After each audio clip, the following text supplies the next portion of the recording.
Hey, what's going on, guys? MC here from Players of America, and I've got a defensive scheme for you. It's out of the 34th stack. I know I haven't posted a video in about 2 or 3 weeks. I've got a lot of questions. Most of them pertain to defensive schemes and max coverages rather than blitzes. So I decided from now on, instead of just posting one blitz, I'm going to show you guys schemes out of sets. I think this would be more beneficial to you guys because knowing a blitz isn't necessarily going to make your defense better. I mean, if the first time you run it in a game, it might work. Maybe after that, if you know how to implement it into your game plan, mix it up a little bit. But a lot of guys I've noticed, they'll learn blitzes, figure out blitzes, whatever, and they just rely on it too much. They run it almost every down, and it ends up hurting them even more. As opposed to if they would just run out of the basic cover 3, cover 2, 2-man under defenses, all that. So I'm going to show you this 3-4 stack mini scheme, and for those of you that might not know basic football knowledge, the 3-4 is what we call a base formation. It's not really specialized to go against 4 wide receiver, 5 wide receiver sets. So I mean, you can run it against 4 wide receiver sets and all that, but if you do, I would strongly suggest going out of zone.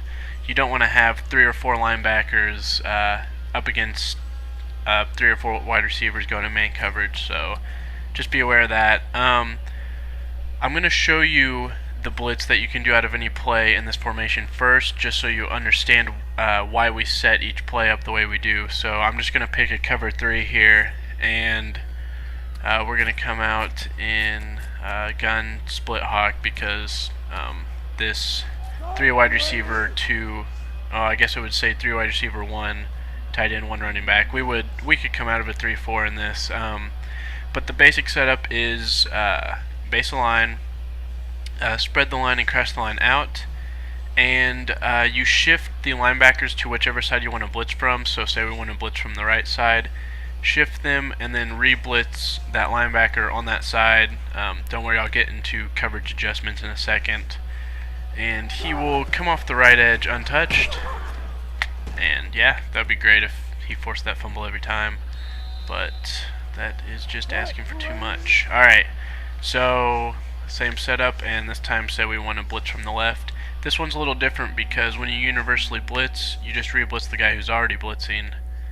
So you have to manually come over here and re-blitz that guy, and he will come off the left edge untouched, and that is the blitz that you can use with any play. Now, of course you can you don't have to blitz every play, but what I would suggest out of this scheme is setting it up every time to make it look like you're blitzing, because if you haven't seen some of my other videos, I like to switch in a max coverage so they'll end up keeping in 1 or 2 extra blockers, and then you have all these people covering just 3 or 4, 2 or 3 wide receivers. So you do that setup. You don't necessarily have to crash the line. I usually don't. You can if you want, edge rush them. And so what I like to do is if I shift him to the right, either put this guy in a yellow or put this guy in a yellow. I'm just going to go ahead and do that.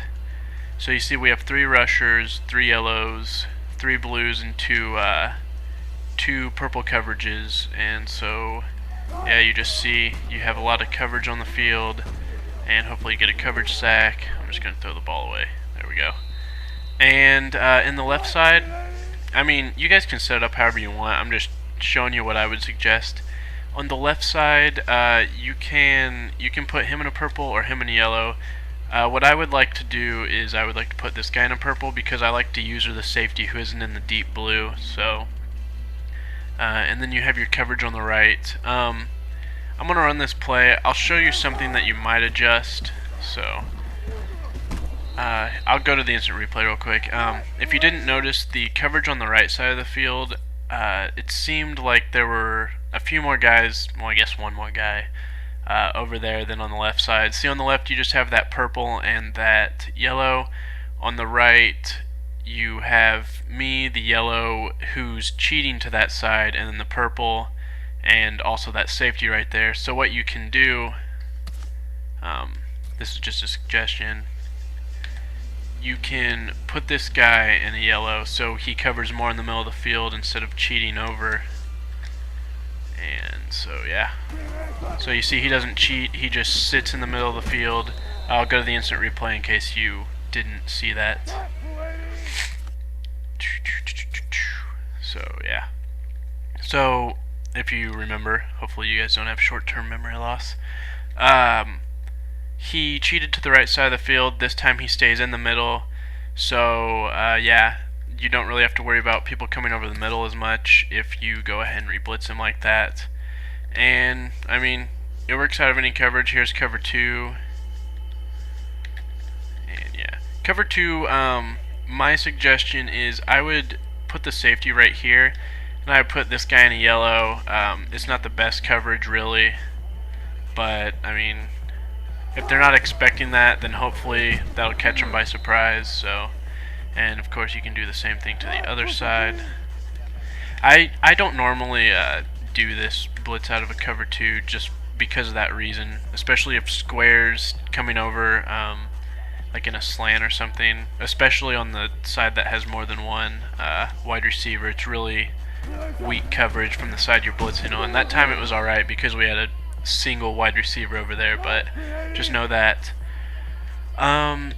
what I have in my hot route is I like to have 2-man under, cover 2, cover 3, and then my favorite blitz to go along with the scheme. In this one, it's the outside linebacker fire man, and what I like to do is you can base a line if you want, but I like to just go ahead and show them that I'm in man and just the basic setups, and then you can just user this guy and it'll run just the same. So if you want, here's what it would look like if you base aligned rather than man aligned. So we switch to that play. So base align, and against this formation it's really not that bad to base align, but if they have 4 wide receivers on the field it could become a problem, so just know that. And yeah, you just user him, go wherever you want, and that is that. I like running that a little bit better than 2-man under, just because you have safeties covering wide receivers in the blitz play, whereas all the linebackers are covering someone in this 2-man under. And you can't well, I mean you can, but you don't necessarily want to baseline because that guy comes inside. And then you have an added step if you want to blitz him. You gotta put that guy on X and then all that jazz. You gotta do all that before the snap. So I mean it's possible, but yeah, it's a little more difficult. So if you want to go in 2-man under and you still want to make it look like you're blitzing, you can still do that.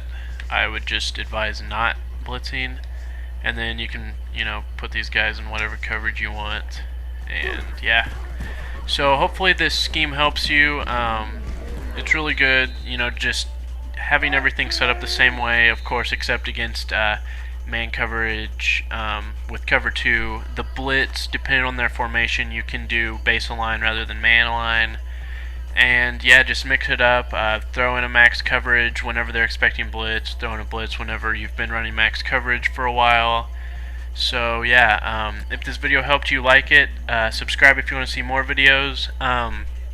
Like I said, I'm going to be doing more defensive schemes like this out of formations rather than just single blitzes. So yeah, and check us out at playersofamerica.com, and hopefully I should have another video up by the end of this week, so hopefully no more of these 2-3 week hiatuses. So yeah, just come back and check those out.